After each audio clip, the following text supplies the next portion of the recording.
Eso es. Y se mide en puntos básicos, que es esto que está acá.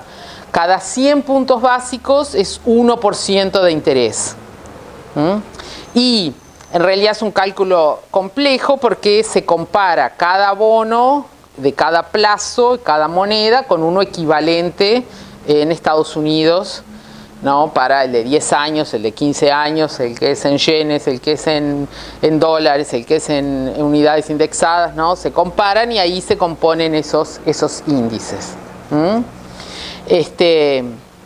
Entonces, acá tenemos a Argentina, ¿no? O Argentina, por ejemplo, acá en la época acá 2012, cuando empieza, tenía un riesgo país de 1.250, o sea, tenía que pagar 12,5% por encima de los intereses de mercado para que le compren un título. O sea, Argentina no podía colocar títulos porque es prohibitivo, o sea, eso genera un costo para la deuda hacia el futuro imposible, ¿no? O sea, eso quiere decir que Argentina, todo este periodo que vemos por ahí arriba, estaba fuera de los mercados de crédito. Acá tenemos a Uruguay y Brasil que bueno, estaban por acá, por debajo de los 250 puntos básicos. Acá, ¿verdad? Brasil aumenta bastante, ¿no? Con la crisis del año pasado del impeachment de Dilma Rousseff y ¿verdad? Y aparece Temer. Y si bien ha tendido a bajar un poco el riesgo país, igualmente, ven, Uruguay, a pesar de que a Uruguay no le pasó nada, igualmente somos vistos como una parte muy cercana tanto a Argentina como a Brasil, entonces lo que a ellos les pasa siempre nos refleja en nuestra economía. Sin embargo, bueno, Uruguay tiene una oficina de la deuda, ¿no? Que es muy profesional y que están mirando cuál es el momento preciso de emitir un bono cuando justamente no van a emitir cuando hay que pagar una tasa más alta, ¿no? Se paga. Y bueno, y esto de acá es un recuadro que lo que muestra es también son otros agentes que son las calificadoras de riesgo, que bueno, son empresas privadas que se dedican a calificar el riesgo que tiene, en este caso, un país. ¿El riesgo de qué? De no pagar. ¿De qué? Porque una cosa de que los países no paguen. Entonces hay como un límite que es lo que se le llama el grado de inversor, que es cuando un país deja de ser especulativo y pasa a ser un país como en el cual se puede invertir. Y de estos tres países solamente Uruguay tiene esa categoría. Brasil tiene cayó un escalón del investment, no lo tiene, y Argentina está todavía más abajo. Esto porque es importante, ¿para qué sirve?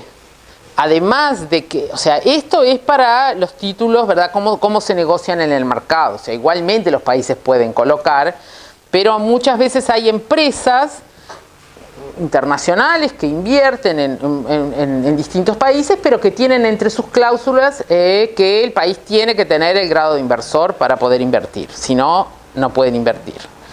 Entonces, bueno, es muy importante. Uruguay recién recupera el grado de inversor en 2012, desde la crisis 2002 que se perdió el investment grade en marzo de 2002.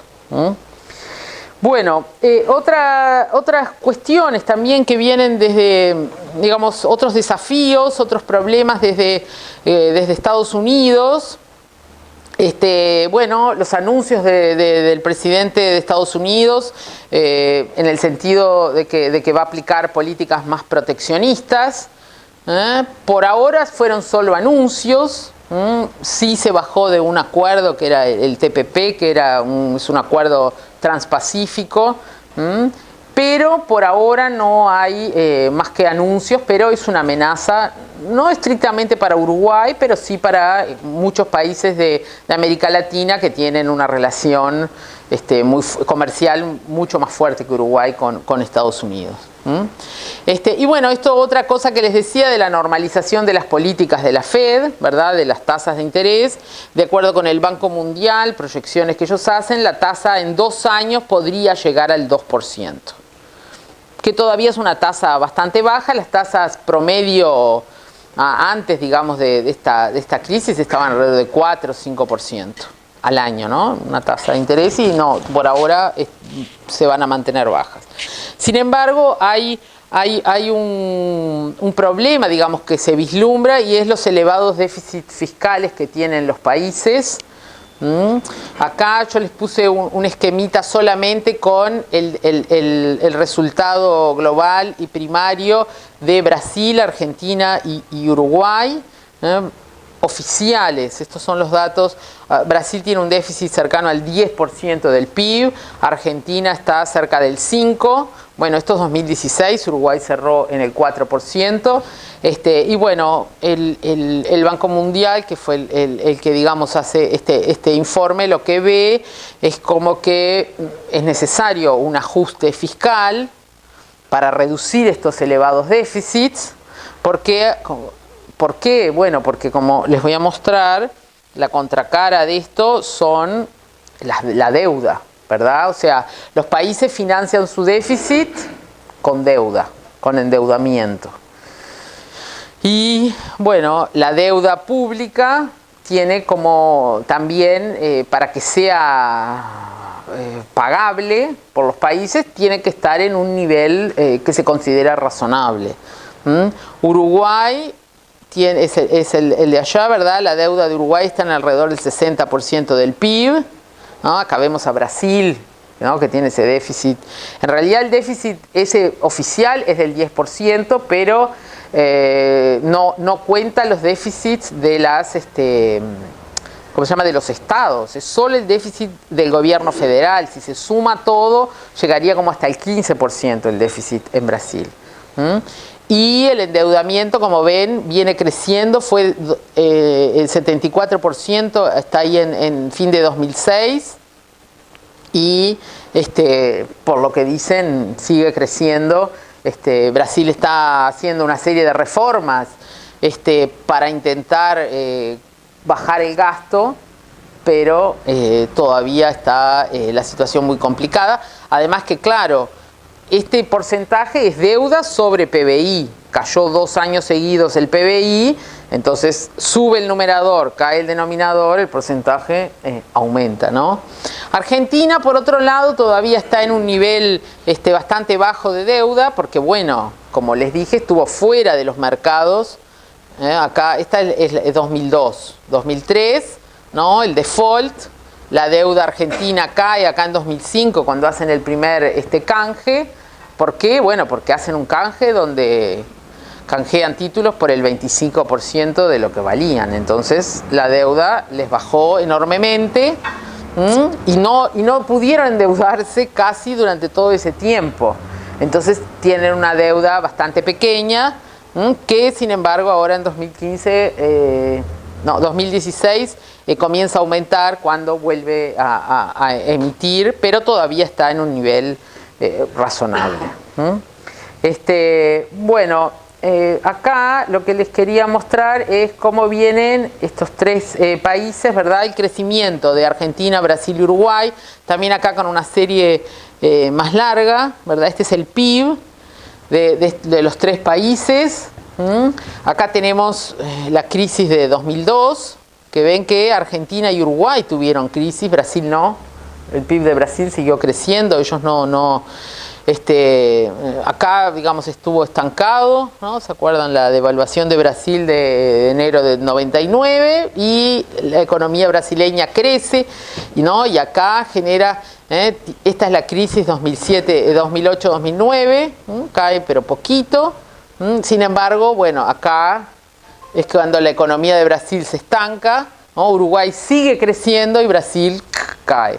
Ya Argentina empieza a tener problemas mucho antes y acá la economía argentina desde 2012 en adelante está estancada. O sea, cae un año, sube un poco el otro, cae, pero en 2012, en 2016 el PIB era más o menos igual al de 2012.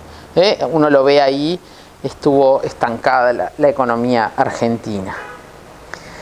Bueno, y yendo a Argentina, entonces, ¿qué podemos decir? ¿En qué está la economía argentina? Y bueno, Argentina está enfrentando, lo primero que enfrentaron fue este problema de la deuda, pero ya a inicios de 2016 logran un convenio con los llamados fondos buitre. Argentina termina pagando, no todo lo que les exigían, pero bueno, arregla y vuelve a los mercados de crédito, coloca títulos, etcétera. Sin embargo, él tiene problemas políticos, el ministro de Economía termina yéndose, entra otro, hacen una reforma, dividen el ministerio en dos, etcétera. Bueno, pierden la credibilidad que habían ganado con este golpe, digamos, de ajuste. Y bueno, la economía todavía está como queriendo salir. El famoso, digamos, el regreso de los capitales, que iba a ser fantástico, no lo fue tanto, por lo menos hasta ahora. Y como vieron, todavía la prima de riesgo está cercana a 450 puntos básicos. El PIB en 2016 terminó cayendo 2,3, bastante más de lo proyectado del inicio, y igual se proyecta que este año la economía crezca 2,2, aunque el primer trimestre mostró un aumento muy pequeño de 0,3. Pero bueno, aparentemente la economía argentina va a realmente empezar a crecer, y eso son buenas noticias para Uruguay, que depende sobre todo el turismo, ¿no? Es muy importante lo que viene de Argentina. Acá simplemente, bueno, la actividad económica argentina, como les decía, ahí está el estancamiento. Y otro problema que ha tenido Argentina, la inflación. Sí, esta además de que tuvieron un problema de inflación, de la medición de la inflación, más allá, además de tener un problema de inflación, la medición oficial no recogía realmente todas las variaciones de precios que ocurrían en la economía, y entonces tuvimos que recurrir a otras fuentes de cálculo de la inflación. Y acá, por ejemplo, este verde es el cálculo de inflación que hacía la provincia de San Luis, que bueno, se mantuvo bastante independiente del poder, digamos, federal, y mantuvo un indicador. Y hay otro que está acá, que es uno que se llama IPC Congreso, que lo que hace el Congreso de Argentina es, hace como un relevamiento entre distintas consultoras que también calculan la inflación, y saca un promedio que es bastante coincidente. Y ahora empezó a salir un nuevo IPC calculado oficial, que acá no se ve porque está acá justo, pero todavía están acá por arriba del 20% la inflación en Argentina. O sea, se redujo, ven que tuvo esa caída, pero todavía no había llegado ahí cerca del 50% sobre el año pasado, con los ajustes de tarifas sobre todo que hubo en Argentina. Pero bueno, otros problemas, acá ya hablamos, ¿verdad?, el déficit fiscal, pero acá se ve cómo fue aumentando, ¿no? O sea, hasta ahí 2009, 2010 Argentina no tuvo problemas, se tenía un superávit, vimos el precio de la soja. Recuerden que Argentina tenía las detracciones, o sea, las exportaciones de productos pagaban impuestos bien importantes, y con la fuerte caída del precio de la soja, eso deja de ser un ingreso interesante, y bueno, y además se le complica la situación al gobierno. La economía, como vimos, se estanca, entonces también la recaudación impositiva se estanca. Ahí hacen las AFJPs, ¿no? Las renacionalizan, esa cantidad de dinero que entra, ¿no? Resuelve en parte, pero igualmente el déficit se sigue generando. Y otra cosa que también le pasa, en el más muy parecido, esto es el saldo en cuenta corriente, o sea, las relaciones de Argentina con el resto del mundo, las exportaciones sufren esta caída que vimos de los precios, y además, bueno, problemas internos que tiene la economía para producir, para poder vender, la limitación en las importaciones. Ahora vamos a ver qué les pasa también en el mercado de cambios, ¿no? Acá es cuando, si se acuerdan, acá a fin de 2011 empiezan las prohibiciones a vender dólares, aparece el mercado del blue, y se distancian las dos cotizaciones. Lo que es la contracara de esto es esta fuerte caída en las reservas internacionales que tiene el Banco Central argentino, que bueno, las reservas son lo que le da confianza, ¿verdad?, al tipo de cambio, ¿sí? Los dólares empiezan a ir, el tipo de cambio empieza a subir. O sea, como no hay ventas oficiales, bueno, el que sube es el paralelo. ¿Y qué es lo que pasa acá? Cuando asume Macri, liberaliza el mercado y las dos cotizaciones se pegan. Sigue habiendo un mercado paralelo y un mercado oficial, pero las cotizaciones están apenas por encima una de la otra. Bueno, Brasil... rápidamente, bueno, la economía de Brasil viene mal desde 2014. La economía en 2014 quedó estancada, y 2015 y 2016 tuvo caídas de 3,8 y 3,6%. Y para este año se proyecta un crecimiento de 0,3 apenas. Y estas proyecciones, cada vez que sale una encuesta nueva, caen. O sea, no están bien las cosas. Por otro lado, la inflación se redujo en forma importante. Brasil también tiene una tasa de política monetaria, o sea, para controlar la inflación, ellos fijan, como hablábamos de la Reserva Federal, que tiene la tasa de los... Brasil también tiene una tasa que se llama Selic, es la tasa de política monetaria, y que ellos la utilizan para controlar la inflación. O sea, recuerden que, a diferencia de Uruguay, en Brasil todas las transacciones suceden en moneda nacional, en reales. En Brasil no hay depósitos en dólares, el sistema financiero solo funciona en moneda local. El dólar, si bien circula y existe, es más que nada un activo financiero para la especulación.